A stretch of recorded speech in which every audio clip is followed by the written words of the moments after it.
Bonjour et bonsoir tout le monde.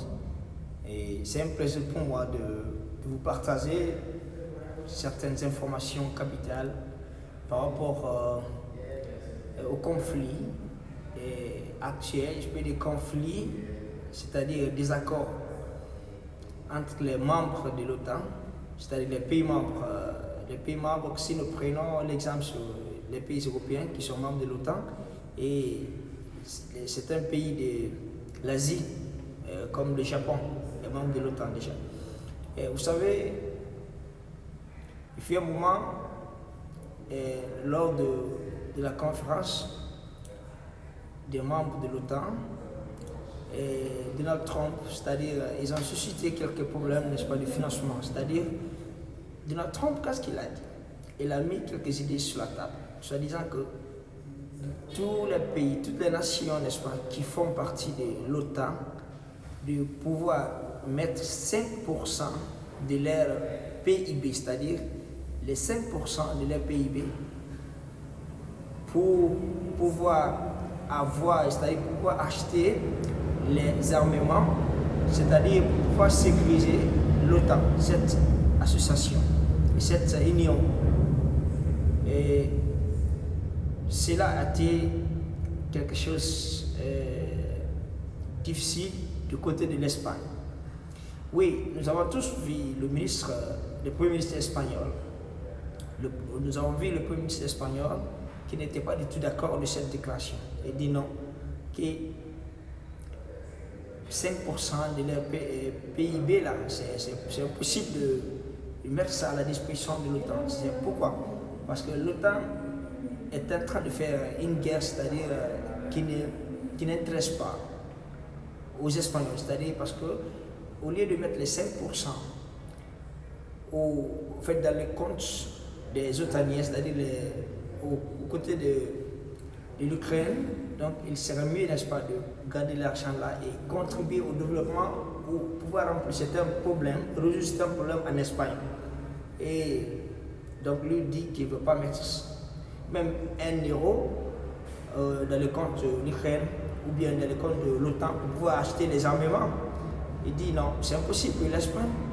Elle ne peut pas consommer cette déclaration-là. Et nous avons vu aussi la réaction de Donald Trump par rapport à cette déclaration. Nous avons vu la réponse de Trump. Trump était sur ses nerfs. Il dit alors si l'Espagne refuse de pouvoir payer 5% de leur PIB, nous avons des politiques strictes qui feront en sorte que l'Espagne fera ce que payera double de 5%. Qu'est-ce qu'il veut dire par là? Il veut juste parler, n'est-ce pas, de l'économie espagnole.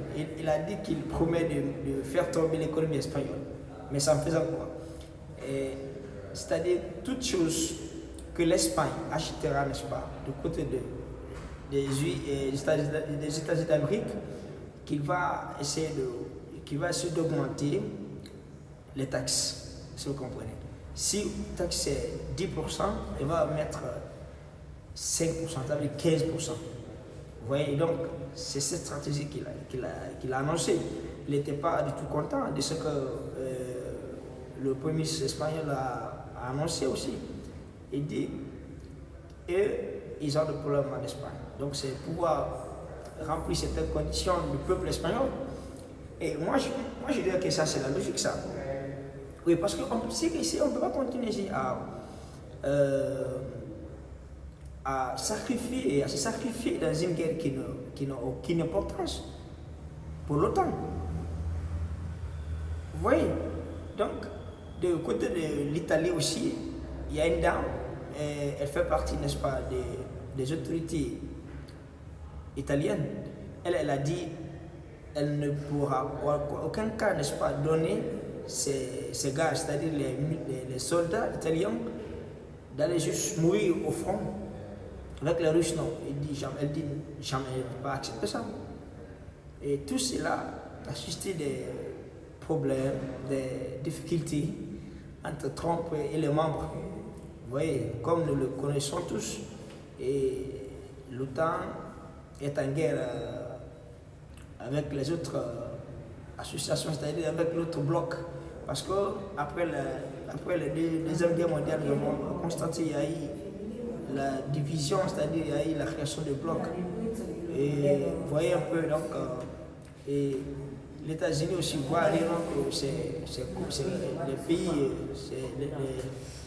les autres alliés, c'est de l'autre côté. Ils sont là, n'est-ce pas, à s'armer, à posséder les missiles balistiques, les armements, n'est-ce pas, de guerre.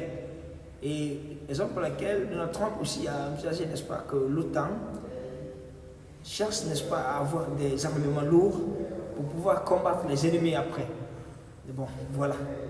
Mais il y a d'autres pays, comme je vous ai dit, il y a d'autres pays qui n'ont pas accepté certaines conditions. Bon, on voit ces pays qui sont là, comme la France et autres là, bon, qui ne sont que faibles, qui ne sont que, disons, n'est-ce pas, la marionnette, n'est-ce pas, des États-Unis. C'est pourquoi je vous dis, je vous assure, sans les États-Unis, l'Europe n'est rien. L'autre même a dit l'autre fois, que sans les États-Unis, l'Europe n'a aucune importance. C'est que l'Europe ne peut pas assurer sa propre défense. Impossible. Donc sans les États-Unis, l'Europe, elle ne peut pas assurer sa propre sécurité. Bon, voilà ce que le monsieur même a dit l'autre fois. Il était fâché contre ce que l'Espagnol a dit et bien si les autres ont annoncé. C'est pourquoi il dit, il a touché même la partie soit disant que l'Europe n'est rien si ce n'est pas aux États-Unis. Donc, voilà. Et nous voyons bel et bien sûr une différence. Oui, bien sûr, nous avons des gens qui font les différences, c'est-à-dire les États-Unis qui est censé de mettre la paix, l'union dans le monde et la sécurité dans le monde, et ils sont là à faire des pagailles, c'est-à-dire c'est pourquoi ils ne voulaient pas et ils ne veulent même pas que l'Iran, n'est-ce pas, possède l'arme nucléaire parce qu'ils ont trop peur de l'Iran, ils ont trop peur de l'autre bloc parce qu'ils veulent toujours, n'est-ce pas, être là comme le maître du monde. Mais moi je crois que nous ne sommes pas au 10e siècle, nous sommes au 21e siècle. Donc toute nation est censée de faire sa propre sécurité et d'assurer sa propre sécurité sans l'aide de qui que ce soit. Ou bien de pouvoir coopérer avec des gens que tu veux. C'est pas une coopération forcée, c'est-à-dire oui, non, il faut coopérer avec telle personne, il faut coopérer avec non. Le monde n'est plus maintenant dans ces stades. Bon voilà, c'est ce que je peux vous parler par rapport au conflit qui se déroule dans le monde actuel.